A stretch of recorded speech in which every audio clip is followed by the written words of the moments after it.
और सुपारी हमें मिलती है इस पौधे से, जो कि आप अभी देख रहे हैं। जी हाँ, यहाँ पर सुपारी की खेती की जाती है। इन छोटे छोटे पेड़ों पर सुपारी के फल लगते हैं और जब तक ये फल पक नहीं जाते तब तक इन्हें अच्छे से पाला पोसा जाता है।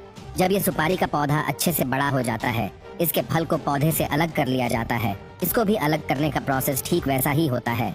इसको आप पीट कर पेड़ से अलग किया जाता है।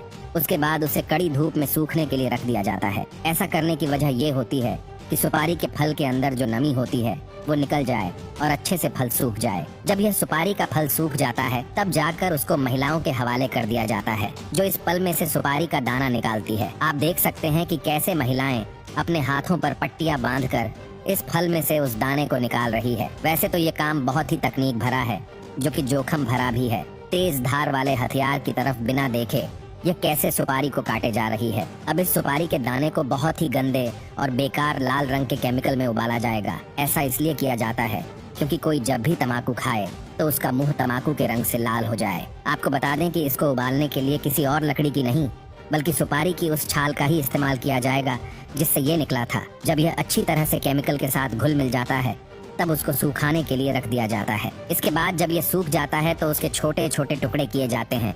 अब ये सुपारी तो तैयार हो गई है, मगर अब बारी है उसमें मिलाए जाने वाले तंबाकू की। तंबाकू को शुरू में बाहरी फ्रेम में उगाया जाता है जिसे सीड बेड कहा जाता है। गर्म इलाकों में यह फ्रेम गीली घास या एक कपास की चादर से ढके होते हैं। 8 से 10 सप्ताह के बाद जब तंबाकू के पेड़ लगभग 10 इंच के हो जाते हैं तो इन्हें खेतों में शिफ्ट कर दिया जाता है। जैसे जैसे पौधे बढ़ते हैं उनके ऊपर का भाग काट दिया जाता है ताकि पत्तियां अच्छे से बड़ी हो जाए। इस प्रक्रिया को टोपिंग कहा जाता है।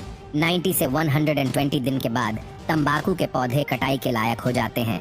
इसके बाद इन पत्तियों को फैक्ट्री में शिफ्ट किया जाता है जहां पर इन्हें सुखाया जाता है, जिसको करने के लिए कृत्रिम गर्मी यानी कि आर्टिफिशियल हीट का इस्तेमाल किया जाता है।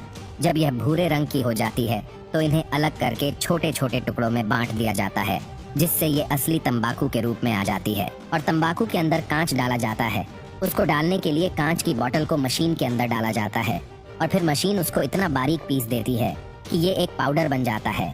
इसको अगर आप अपने हाथ में उठाएंगे तो आपके हाथ को तो ये नहीं काटेगा, मगर हमारे मुंह के अंदर की स्किन थोड़ी सेंसिटिव होती है, इसलिए अगर कोई इसको तंबाकू के साथ चबाता है तो मुंह के अंदर से फट जाता है। और जब तंबाकू उस फटे हुए मुंह को लगता है तो हल्की सी जलन का एहसास होता है और इसके बाद तंबाकू का नशा और तेजी से चढ़ता है।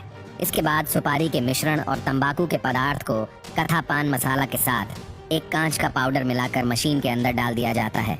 फिर इन्हें पैकेजिंग के लिए भेज दिया जाता है और छोटे छोटे पैकेट्स में रैप किया जाता है।